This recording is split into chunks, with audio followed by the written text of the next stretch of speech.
सुंदरवन जंगल में टुनटुनी चिड़िया अपनी बेटी लूसी के साथ रहती थी। उसके पति की मौत 2 साल पहले बस दुर्घटना में हो गई थी। टुनटुनी चिड़िया बहुत ही गरीब थी। अपने पति की मौत के बाद वो घर चलाने के लिए मजदूरी करने लगी। एक दिन टुनटुनी चिड़िया अपनी बेटी से कहती है, बेटा, देख रही हूँ तू कई दिनों से स्कूल नहीं जा रही है, क्या बात है? माँ, मेरी स्कूल की फीस तुमने जमा नहीं किया था, इसलिए टीचर ने मेरा नाम स्कूल से काट दिया। तूने मुझसे कहा क्यों नहीं लूसी? मैं आज ही जाकर सेठ से कुछ रुपए उधार मांग कर लाती हूँ। कल तेरे स्कूल चलकर तेरी सारी फीस जमा कर दूंगी। टुनटुनी पैसे मांगने के लिए सेठ के यहाँ जा रही थी। तभी रास्ते में उसे कालू मिलता है। क्यों नहीं टुनटुनी, कहाँ जा रही है? कितनी बार तुझसे कहा है तू मुझसे शादी कर ले, पर तू मानती नहीं। तुझे पता है ना मैं तुझसे कितना प्यार करता हूँ, पर तूने मेरा प्यार ठुकरा कर उस कमबख्त बंटी से शादी कर ली। अब तो वो भी नहीं रहा, अब भी समय, तू मुझसे शादी कर ले। मैं तुझको रानी बना कर रखूंगा। रानी, मेरा इतना बड़ा घर है, बस एक घर वाली की कमी है। ये क्या बदतमीजी है कालू? तू हर बार मेरा रास्ता क्यों रोक लेता है? टुनटुनी रानी, तुम इतना क्यों भड़क रही हो? गुस्से में तुम्हारा चेहरा बहुत प्यारा लग रहा है। तुझे शायरी बहुत सोच रही है। अगर तू मेरे सामने से नहीं हटा तो मैं तेरा वो हाल करूँगी कि तू आईने में अपना चेहरा देखना भूल जाएगा। काकी, ओ काकी, इधर तो आना। ये देखो, ये कालू मेरे साथ छेड़खानी कर रहा है। क्या रे छिचोरे, तू क्यों इस बेचारी को छेड़ रहा है? चल भाग यहाँ से, नहीं तो मैं मार मार कर तुझे गंजा कर दूंगी। काकी, तुम हमारे बीच में मत आओ, चुपचाप अपने रास्ते जाओ, नहीं तो अच्छा नहीं होगा। रुक, मैं अभी तुझे बताती हूँ। तभी कुछ और पक्षी वहाँ आ जाते हैं। बढ़ती हुई भीड़ को देखकर कालू वहाँ से भाग जाता है। इस घटना से टुनटुनी बहुत चिंतित हो जाती है। किसी तरह अपने आप को संभाल कर वो कड़कनाथ सेठ के पास जाती है और उनसे कुछ रुपए उधार मांग कर ले आती है। ये देख लूसी बेटा, मैं पैसे उधार लेकर आ गई। अब मैं कल चलकर तेरे स्कूल में तेरा दाखिला फिर से करवा दूंगी। मैं चाहती हूँ तो खूब पढ़े, मेरी तरह अनपढ़ ना रहे।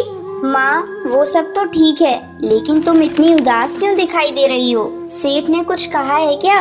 नहीं बेटा, ऐसी कोई बात नहीं, तू ज्यादा मत सोच। अगले दिन टुनटुनी अपनी बेटी लूसी के साथ उसके स्कूल जाती है और उसकी सारी फीस जमा कर देती है। जब वो वापस घर लौट कर आती है तो देखती है उसका घर पूरी तरह से टूट चुका था। ये क्या हो गया? हमारा घर कैसे टूट गया? ना आंधी आई है ना तूफान, फिर ये सब कैसे हो गया? मुझे तो लगता है बेटा ये काम उस कालू का है। कल जब मैं पैसे लेने सेठ के यहाँ जा रही थी तब उसकी मुझसे लड़ाई हुई थी। अब हम लोग यहाँ नहीं रहेंगे, चल जल्दी यहाँ से कहीं और चलते हैं। लेकिन हम लोग कहाँ जाएंगे माँ? बेटा, हम लोग इतनी दूर जाएंगे जहाँ इस कालू का साया भी नहीं मिलेगा। फिर दोनों अपने घर को छोड़कर दूसरे जंगल में चली जाती हैं और एक सुरक्षित जगह की तलाश करने लगती हैं। अचानक उसे एक जगह पर पुरानी कुछ बोतल दिखाई देती है। तभी टुनटुनी चिड़िया लूसी से कहती है, बेटा लूसी, ये बोतल, यहाँ कितनी सारी बोतल है, अब हम इनसे नया घर बनाएंगे।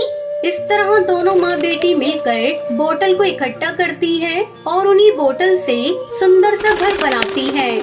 माँ, ये घर तो हमारे पुराने लकड़ी के घर से भी ज्यादा सुंदर और मजबूत है।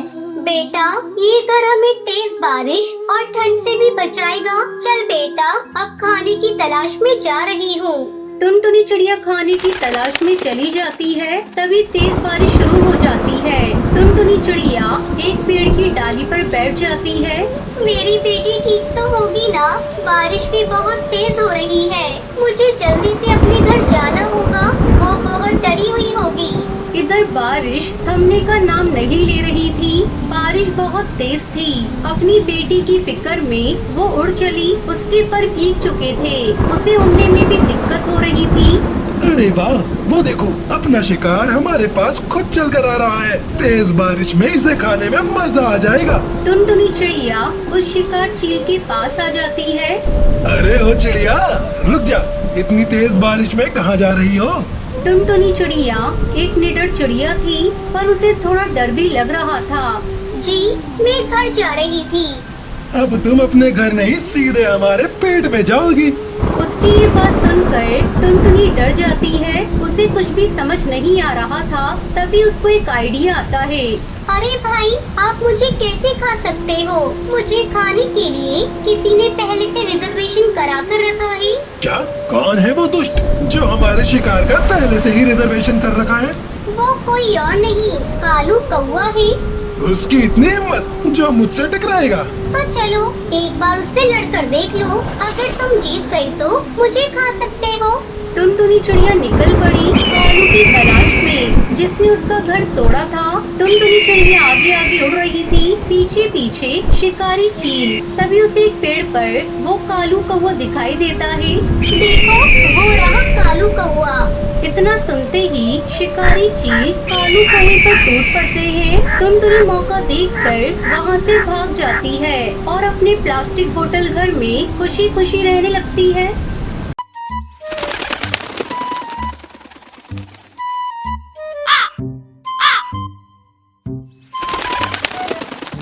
सुंदरवन के जंगल में टूनी चिड़िया अपनी बहू टुनटुनी चिड़िया के साथ रहती थी। टुनटुनी चिड़िया का पति बंटी कबूतर शहर के जंगल में काम करता था। टूनी चिड़िया के घर से कुछ ही दूरी पर कालू कौवे का अंगूर का बगीचा था। बगीचे में बहुत सारे अंगूर पक चुके थे।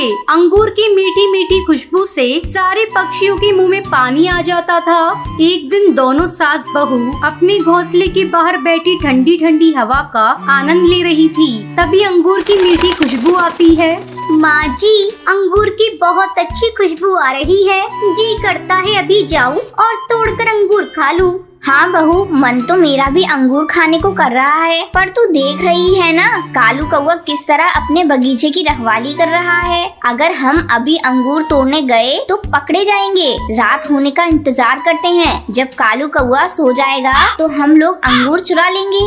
लेकिन माँ जी, मेरा मन तो अभी अंगूर खाने का हो रहा है। आप ऐसा करिए, कालू कौवे को किसी बहाने से यहाँ बुला लीजिए और अपनी बातों में उलझाए रखिएगा। तब तक मैं कुछ अंगूर चुरा लूंगी, फिर दोनों आधा आधा बांट कर खा लेंगे।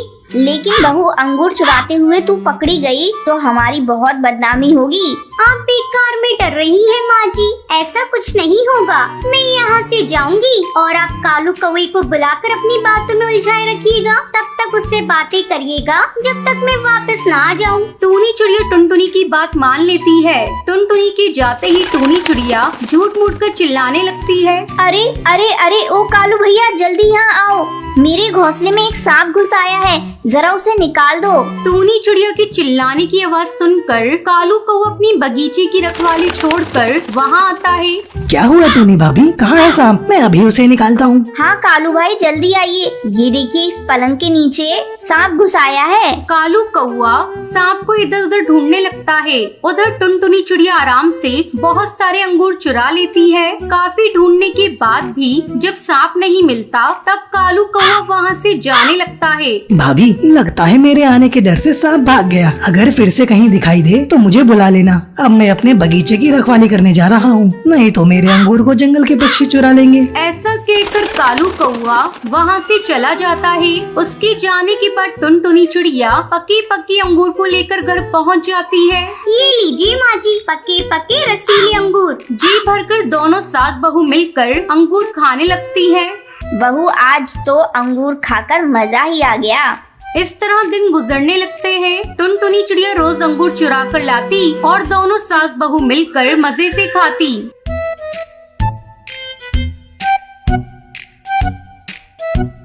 एक दिन कालू कौवे को शक होता है। अरे, रोज रोज मेरे बगीचे से अंगूर कम हो रहे हैं। लगता है कोई इन्हें चुरा रहा है। इसका मुझे पता लगाना पड़ेगा। आज मैं किसी कीमत पर अपने बगीचे को छोड़कर कहीं नहीं जाऊंगा। दोपहर होने पर टूनी चिड़िया फिर से कालू कौवे को बुलाने लगती है, लेकिन कालू नहीं आता। दोनों सास बहू मन मार कर रह जाती है। टुनटुनी बहू, अब क्या करें? ये कालू तो अपने बगीचे से हट ही नहीं रहा है।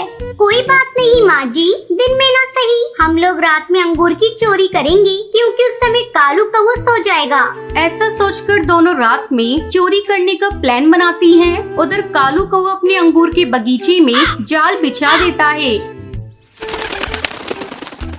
रात में वो दोनों अंगूर चुराने के लिए जाती हैं और जल्दी जल्दी अंगूर को चुराने लगती हैं। वो दोनों बगीचे में बिछाए हुए जाल में फंस जाती हैं। माँ जी, ये क्या हुआ? हम लोग तो जाल में फंस गए। अब सवेरे ही सब पक्षियों को पता चल जाएगा कि हम लोगों ने ही अंगूर चुराए थे। तभी कालू कौआ वहाँ आ जाता है और कालू कौआ जोर जोर से चोर चोर चिल्लाने लगता है। कालू भैया धीरे धीरे बोलिए, सारे पक्षी सुन लेंगे, हमारी बहुत बदनामी होगी। लेकिन तुम दोनों की वजह से मेरा बहुत नुकसान हुआ है। कालू भैया, मैं तुम्हारा सारा नुकसान भर दूंगी, बस हम लोगों को छोड़ दो, पड़ोसी होने के नाते। कालू कौआ उन दोनों को छोड़ देता है। उस दिन के बाद से वो दोनों अंगूर को चुराना छोड़ देती है।